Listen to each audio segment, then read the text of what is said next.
When I was growing up, computers were so weak in power. You could not play video games beyond Roblox style games back then. My computer hits 200 degrees Fahrenheit.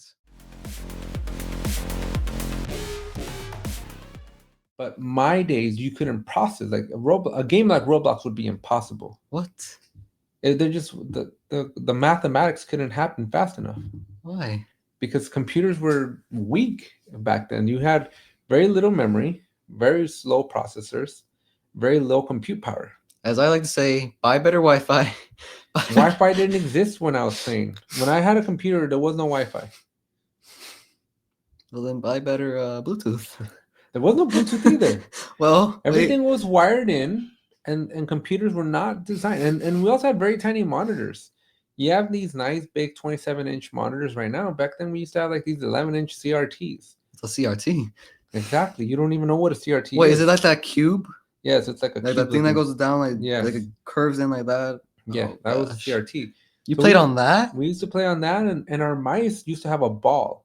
So you also grew up with the advantage of optics on the mouse, right? We didn't have optics on What's our mouse. optics? You have a laser that scans, right? We used to have a ball that used to move around the floor of the table, and that would point the pointer. And so every once in a while, those balls would get dirty, and then the mouse wouldn't move anymore. So you'd have to clean out the mouse ball. The laser. That's what the red thing is going in my eyes. Well, don't shoot it at your eyes, Oh, but well, yes, it's yeah. a laser.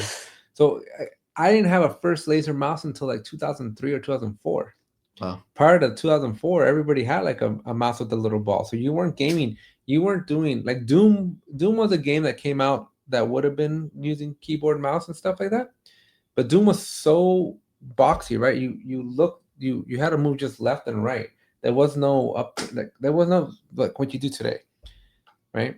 And so games were much more simpler back then as well. So we just didn't grow up, right? You had dedicated consoles to play, but the part that I don't think that the part that I feel like you're missing out on a lot is we used to have an alliance to our consoles. Alliance. There was teams, right? You were Whoa. very similar to Team Green, Team Red right now with Nvidia versus AMD. What's AMD? AMD is a competition to Nvidia. They're Team Red, and they Net make worth? I don't know it off the top of my head, but 1/5 of Nvidia, Okay. right? And Team Green is number one right That's now. still a lot. But Nvidia makes GPUs and AMD makes GPUs, and you need a GPU to play games, right? Based on your computer. Right, today in 2025, there's an alliance, right? There's people that only use Nvidia graphics cards. There's teams that are only using AMD graphics cards. They're both optimized slightly differently for different types of games. There's teams that only use Intel chips. There's teams that only use AMD chips for the CPU because they're optimized again a little bit differently game to game. Back then, we didn't have that again, right? There was nobody knew, nobody went to the store and bought an Intel chip with an NVIDIA GPU to play a very specific game. Like it was there, but it was a hobbyist thing. Most people went to the store and bought a PlayStation because it was all built for you, right? Pretty simple computer, pretty much. You weren't gaming on computers in the 90s. I mean, beyond basic stuff, we had solitaire, we had basic games like chess and Snake. pinball and snake. Yeah, we did have gaming, but nothing at the Roblox level. We wouldn't have been able to handle it. But we had consoles, right? So we started growing our alliance, and so you would either be on Team Sony for PlayStation, you'd be on Team Nintendo, or you'd be on Team Microsoft in 2001, 2002 when the Xbox came out, and then there was Sega before that as well. And so you form these alliances, and what used to be interesting because you also don't take this for granted, right? When I was growing up, imagine if Roblox was only available for the iPad and nothing else, Uh, right? And that's Back to books it is. and that's how we grew up, right? When a game came out, it only existed in one console, so you had to go get that console. Right now, we have this cross-platform play that is very, very different. If I had to imagine, you guys spent thousands upon thousands of dollars on consoles. Consoles have always been sold at a loss. That's another thing, right? So PC gaming is very expensive. Oh, loss leading? There were, I guess you can technically call it a loss leader, but PC gaming was a concept that console gaming is a concept where you would sell a console for $200 or whatever it was. It would cost you $500 to make it, but then you'd be able to sell games that would make up the cost because it wouldn't cost you a lot to make the game. Now, though, everything's expensive, so all of that kind of gone away. But on the PC side, if you wanted to have a really good PC that would game, you were in the $2,000 range. $2,000 is an order of magnitude greater than $200 that it used to cost to get a PlayStation. Yep, that's a lot. Right. So gamers back then were on consoles, and kids kids were on consoles, and adults with money were the ones usually playing the PC gaming. But in this year, for your age, right, anything, our chips have gotten so much more powerful that an iPhone, right, a phone of this size has the same computing power as like 50 computers from the 90s. 50? Yes. Is that an exaggeration? No. No, it's not an exaggeration. What? So you're telling me they couldn't even run a block dropping in Blender or something? Right. So like clock speed of M5. What's an M5? Let's do M4. Let's do an Apple M4 chip, right? This is one of our greatest chips. So these are running at 4.4 gigahertz. What's a gigahertz? Okay. It's like a billion instructions per second. Oh. Right? And so it can reach up to 4 billion instructions per second. Right?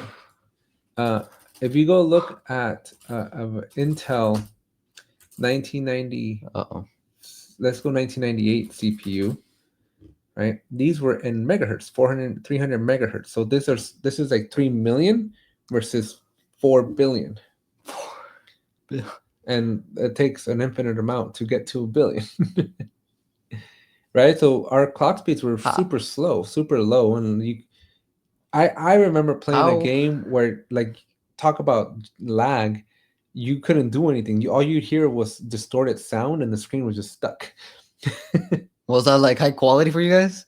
I was trying to game on a computer. So it just... Wait. So for me, looking at something like that would be like a nightmare. For everybody it is. Yeah. But even like, let's say back then, right? Try to flash back.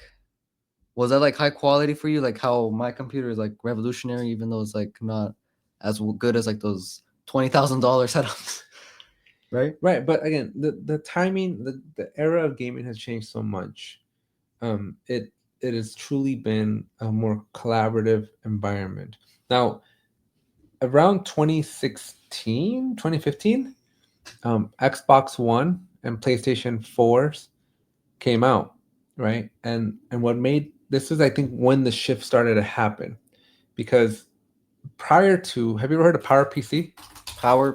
No. Right. So there's this thing called a CPU architecture. Oh gosh. Okay. The whole history lesson, guys. Yeah, kind of. There's this concept of a CPU architecture, and a CPU architecture tells the computer what it is and isn't allowed to do. And predominantly, there's a couple of different architectures out there. There's ARM-based architecture, which is everything that runs on these mobile phones. These run on ARM-based architecture. And then these are traditionally run on what's called an x86 architecture. x86. Yeah, that's just the name that they called it. But PowerPC ran on their own architecture. ISA. Okay? No, these are going to be the ISA stands for instruction set architecture. That is the ARM x86 that I was just telling you about. But PowerPC did things a little bit differently, right? So PowerPC's architecture. What's a PowerPC though in general? It used to be. They don't exist anymore. It used to be based on RISC, RISC. And as you can see here, it ran the Xbox 360, it ran the Wii, it ran the Wii U, it ran the PlayStation 3, right? It ran all these... Curiosity and perseverance were over. Yeah, it ran a lot of our computing power, or a lot of our video game power, up until about 2014, when the Xbox One came out. Because when the Xbox One came out, somebody at Microsoft had a genius idea and said, okay, so why are we putting two different chips in this thing? Why do we build on a chip that's so old, right? Microsoft moved away from PowerPC-based architecture and moved to an x86 architecture. Well, guess what? Computers have been running on x86 architecture the majority of its existence since the 90s. because very few people, only Apple ran PowerPC, but even Apple in 2006 made the jump from PowerPC to x86. Is it like, was it more expensive and like? You used to get more power out of a PowerPC, Huh. but it gets hotter because Oh, with more power comes more heat, as yeah, you've less experienced. energy efficiency. Yes. So, but x86 architecture got a lot better over time. So when Apple went to x86 in 2006, Microsoft, with the introduction in 2013, comes to x86. The PlayStation 4 is on x86, right? The PlayStation 4 left that market cell micro architecture and built on an x86 platform, right? So now everybody's on the same platform. So because you have the same instruction set architecture, you can speak the same language. That's when cross collaborative play started really taking off in 2013, right? Not to mention that we then get things like Unreal Engine and Unity that allow you to build games on this x86 infrastructure. And so that's how we're able to get away with our games that you can play on an iPad, on a computer, or on any device because they now speak the same language. So it's basically like, I don't know, like people from, I guess like the, whatever. But it wasn't until that momental shift in our computing power that we start to see the era of gaming that we have today. Because prior to that, it was impossible because these things were just speaking different languages and you couldn't get games to play with each other. Yeah, so it's like a German person talking to a Spanish person, I guess. Something like that. But again, Two completely different things. we've come a but very, very long way, and this is how you're able to enjoy okay, gaming. the more you know.